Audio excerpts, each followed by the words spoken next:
Hello, everybody. I'm Torben Anderson, your host from Rewire for Success. Welcome back.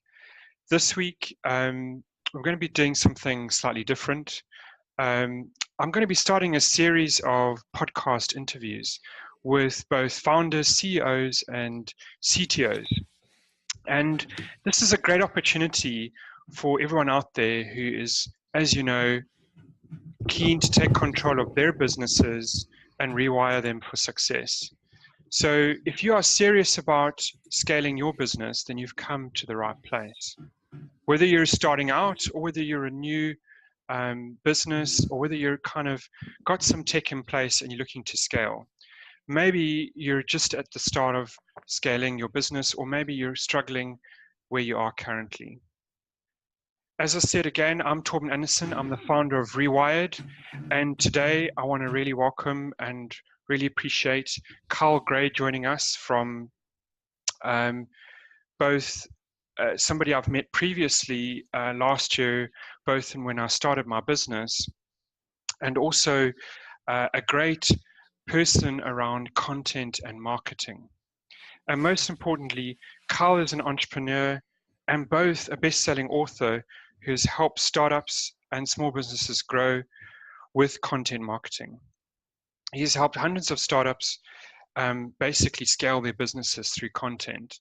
And he does this by creating a powerful storyline and basically helping businesses drive sales and growth through that storyline.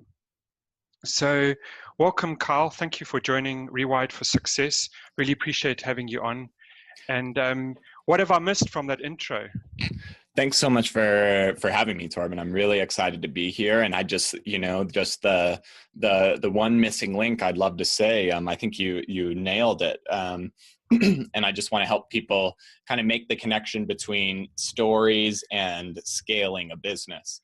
And so what I love to do and what I think I'm particularly good at is discovering that story, that kind of gold within, the soul of the person, of the founder or the company itself. And then really helping people get clear on that so that they can, no matter who's telling the story, no matter who's sharing the story, no matter they know how to frame it, what's important, what their values are. So everybody's telling the same story, which makes a really big difference, not only for your clients, for your customers that you're trying to attract to your business, but also your team members who now understand how they fit into the bigger picture of the storyline of this company. Fantastic.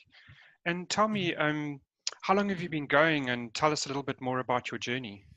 Yeah, so I started on this crazy world of content marketing about 3.5 years ago. I was applying I had just gotten a job at a startup called WP Curve, and they provided unlimited WordPress fixes for a small monthly fee. And so we had a massive team of web developers around the world that were always on call for small WordPress fixes. And though we were known for WordPress fixes, we built our content and our business and our story around actually helping people grow their businesses. We understood that though people wanted help with WordPress from us, we also knew that that meant that they were bootstrapping entrepreneurs, they were trying to grow a business, they were trying to develop a team. And so we talked about those kind of topics instead of just always how to fix a WordPress sites, which created a big following and was the primary driver, which took that company from nothing to about a 7-figure business and a 7-figure exit within just 3 years of it being founded. Fantastic. And tell us more, what is your business called? So now, yeah, that's a good question. And I worked for WP Curve for about a year, and then I started my own business. And I've the name and the process has changed a couple of times, but it's built around my book, The Story Engine, currently. So I just call my business The Story Engine and apply the same processes and philosophies and tactics that I explain in that book to the clients I work with today. Fantastic. And what is it that you're really passionate about? What is it that, when we talk about a story, what is so important about all of that? Yeah, so there's a couple of things that I'm passionate about in there. And one of them is just really discovering the human element in each person. There's a lot to there's a lot of power once you finally figure out kind of who you are and what you're doing, and you're able to connect your lifetime of experience, your lifetime of stories with what you're doing right now. And not only that, but connect it with the questions and the stories that your audience needs to hear in order to feel secure with you, in order to want to move forward with you. And I love listening to people and asking questions and really digging these things out, because it's powerful, whether it's digital, whether it's in person, to see how people light up when they finally start to understand their own meaning and their own power and how that works. And then another part of what I love about this is scale. I love being able to set up systems so that once we get this story set up, we can have it documented in an easy way, so that if you wanted to hire a writer, you could capture that story that makes you light up and give it to the writer in a way that they can speak in your voice without you having to constantly remind them, this is really what's happening, this is what I want, so on, so on. Great. And I mean, that's exactly on Rewired for Success. We talk a lot about systemization and the tools and processes and people that we need in place to be able to systemize our businesses. Can you tell me a bit more about, if, my usual mantra is, what are the processes, people, and technology that has made you successful? And this is important because what I always tell people is that it's those three things that make a business really strong, particularly when they're scaling. It kind of, without them, you're kind of hobbling along, and those three things really give you the superpowers that you need. It's really the DNA of your business. And so I wanted to try and get into a little bit more about, when it comes to your team, what are some of the things that you have found important, and why? Yeah, so this is a really important topic to me, and I'm on the earlier stages of team development right now. I've just brought on my first assistant, and everything she's been doing, from kind of managing incoming emails to a big part that I've had her working on is actually working on podcast outreach for me. And there's a bit of a process to this, but we've set up a little bit of a system for her to do research, and then we have some templated emails that are kind of the first round of outreach. And we've got a couple of other systems of like, if this then that, where if it's a really big podcast, then pass it to Kyle for a more personalized and hands-on outreach. But if it's just if it's a smaller one and we already have a warm lead, warm connection, then she can just move forward with that. And so that's been one of the big things, that being able to make podcasting and being a guest on podcasts more of a consistent process when it comes to research, when it comes to outreach, has really enhanced my content marketing and allowed me there's been a dozen little tasks that normally would have taken me a lot of time that have now freed me up to focus on my genius, on working with my clients, on writing my own articles, on attracting people to my site. And so that's one of the biggest differences with team. But I think team is one of the places where I'm going to focus very heavily in 2018, and probably bring on a few more people to help me really make this business what I want it to be. Great. Do you have some ideas about what that might look like? Yeah.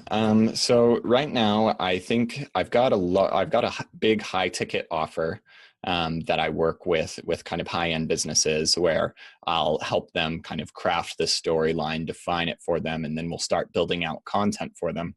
And I think somebody to help me do content management for my clients would be a really powerful thing. So somebody who understands, okay, this is the process and this is kind of the broad strategy. Now I'm going to be able to come up with ideas for what we're going to do with this strategy, and then manage. I've got like a team of writers that I can work with right now, but somebody who can come up with a basic idea for a client and start writing and fulfill on that for me, which would free me up to focus on my own content or focus on sales rather than actually fulfilling content for other people.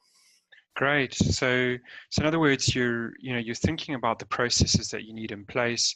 You're thinking also about the people and the teams that you need to be able to, you know, not only help take that work off you, so that you can focus on more important things, but also you're using that as a way to scale your business, that you can now not only focus on the right things I just said, but those people in your team will be able to specialize and really, you know, focus in on the important things that you need them to do.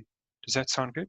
Exactly. Yeah. Exactly. And it's making me better. Like, I think I mentioned this before we came on, but one of the big challenges with my team currently is that there's not a whole lot of transparency into what I'm doing. I'm like, there's lots of like steak dinners and phone calls and kind of behind the scenes stuff where you're building up a relationship with clients. And I've been working on how to make that more transparent to my assistant and the rest of my team so that everybody's able to really be on the same page as each other and without all of us having to stop and kind of explain what's going on. Great. How are you achieving some of that Uh, transparency? One of the biggest things, and this kind of goes into software, your software question. One of the biggest leaps forward we've had with that recently is using a tool called Cloze, CLOZE.com. And this is like, it's a hybrid between project management software, like I see in Trello, and customer or like relationship management. And so you can set up these kind of workflows in there, and it integrates with your email.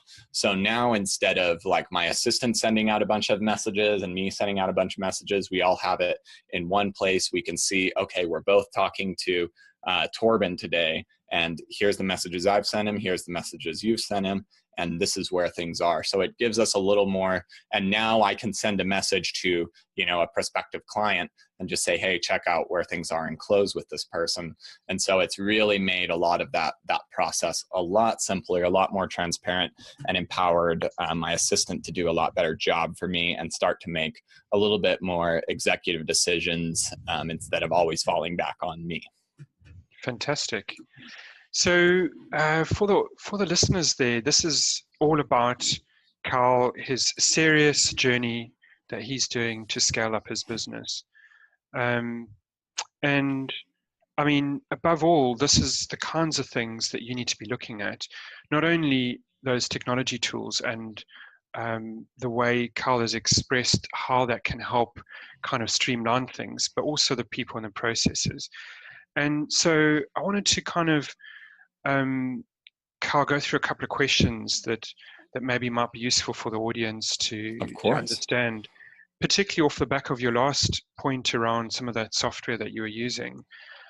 From your perspective, what are some of the things that you think people fail with when they go out and they choose technology? It can be any kind of business, small, medium, large. But what would you say are some of the things that people fail to do when they choose a technology? I think a couple of things, like when I'm, in the marketing world in particular, where I'm living and experiencing a lot of things, I think over automating is a really big problem right now. I think people are falling back on too much automation. You mentioned you were looking at my LinkedIn profile. Like, I get several, at least one of these requests a day, but up to 5 or 10 where it's like, hey, I saw we had the same interest in LinkedIn. Let's talk about how I can increase your profits or something like that. There's a lot of those things going on out there. And one of the tools that I use that's just kind of the anti version of that is a tool called BombBomb, which is a video email software. And so just like kind of like we're having a call right now, I would, instead of just kind of having a plain bland outreach, I would get on and create a video and say, hey, so nice to meet you. How are you doing? I've got these ideas, and it gives me, I get to have a lot more energy. You get to hear my tone of voice. You get to hear my body, or you get to see my facial expressions and my body language. And so I think creating more of a human connection in every part of your communication and your technology online is going to be really important. And then I think interactivity is also really strong. One of the things I've been using to to create more interactive content and a more interactive experience on my site is a quiz I've put together. And it's called What Content Strategy is Best for You? And so we ask people a set of 10 questions saying, hey, what do you, what's your strategy? What are your goals? And based on that, we'll give them a set of recommendations, like here's 6 pieces of content you can create based on, you seem like you're the listener, you like to interview people, you like to build relationships, you like to do these things. So here's how you can create content that will enhance your strengths. And another cool thing about this really interactive content that I've been able to use is the tool I'm using right now called Interact is it has branching logic. So I use that in sometimes if I'm using it to assess people's knowledge of a certain tactic or process. And if they say, oh, I don't really know very much about that, then I use branching logic to say, hey, well, if you don't know very much about this, I've got an article on just that. Would you like me to send it to you after the quiz? Mm-hmm. Which makes it more interactive. It solves their problems. Like I identify a piece of content they need right away, and I can automatically send it to them. So it creates a little bit more of a delightful experience for them, and I get to serve them a little bit better. Fantastic. So, I mean, this is exactly the kind of thing, the abundance of both technology tools and processes that you're using. Is there, I mean, you've mentioned a few pieces of technology there, but are there any favorite technology that out of all of those that you've used, sort of your favorite and why? I feel like BombBomb has been one of the most delightful ones for me, just because of the really it creates really effective responses. Like I got a response from Seth Godin not long ago, and he gets probably millions of emails every day. And it's just being able to be a little bit different in a very crowded and noisy space. So I love that. Another tool that like life would not be possible without is Zapier. Being able to bridge all of the different, because really like I think for most of the CTOs out there, if you saw kind of my back end technology, you would be aghast. And so Zapier makes it really easy to Frankenstein all of my different softwares together and put together a system that is at least functional. Great. Yeah, I like that, Frankenstein. You heard that here. Rewired for success. You heard that here first. That's awesome. Thank you. So just to kind of, final question before we ask people how to, get in touch with you. In your, in your business around content, marketing, writing up people's true stories and passion and getting people to create that connection, what is the next big thing in tech that you see coming, that you feel either for your business or elsewhere, and why? I think again with marketing, it's got to be. I think there's I'm seeing a lot of options for interactivity starting to appear. I think quiz building is one good one. I'm seeing like interactive surveys. I'm seeing even interactive video happening right now, where similar to a quiz, somebody can say, hey, are you this or that? And then like buttons will appear within the video and they can click X or Y. And I think being able to create something like that and really using those tools, I think chatbots are working in this in a very similar way, but they're asking questions and they're segmenting people, and they're really helping people get down to exactly what they're needing, what they're wanting right now, and helping serve people better. And I think the faster that you can hone in on the real need people have and being able to delight people is how you're going to build a strong audience. It's how you're going to build a following, and it's how you're going to succeed in business. If you not only are these tools helping me do a better job for people, but I can also go through the back end of my quiz analytics and see, oh, it looks like most people didn't want this article to be helpful. Or, a lot of people are saying, no, I have no idea about how to do X in this question, and I don't have an article for it yet, so I better write that one. And, that was actually I probably had one of the best weeks in traffic in my site last week because of exactly that. I said, hey, there's a lot of people who need help with lead magnets, and no, I don't have a proper article on my site, so let's put it up there. And it was really well received. And so I learn from interactivity as much as my audience does. Great. So Carl, again's talking about people, conversations, even if there are tools to help us with that, it is all about those connections and those conversations. So again, Carl, thank you so much for coming on. Just a final thought and how people can get in touch with you. Yeah. So I would just like to say, anybody out there who's interested in telling their story and learning more about how to create great content online, no matter who you are or what you're doing, if you're a podcaster like Torben, if you're a writer like me, if you love to do videos, come visit me on thestoryengine.co. You can check out my book there, The Story Engine, An Entrepreneur's Guide to Brand Storytelling and Content Marketing Without Spending All Day Writing. Or I've got lots of free articles, free content, and of course quizzes and all these kinds of things that you can come check out and come away with some really, really good tips that you can start and apply in your business right away. So I'd love to have a conversation with you there, or you can reach out to me on Twitter at Kyle the Gray. I don't publish a whole lot on Twitter, but I'm always very responsive to the people who reach out to me there. Great. Thanks for that, Carl. So again, thanks for joining. Just again, I'm Torben Anderson. I'm the host of Rewired for Success. If you've enjoyed today's program, please go over to your favorite podcast application, provide your comments and your rating. I'll be greatly appreciated. Thank you for your time. Until next time. Cheers. Cheers, Carl. Thanks, Torben. Thanks. Bye.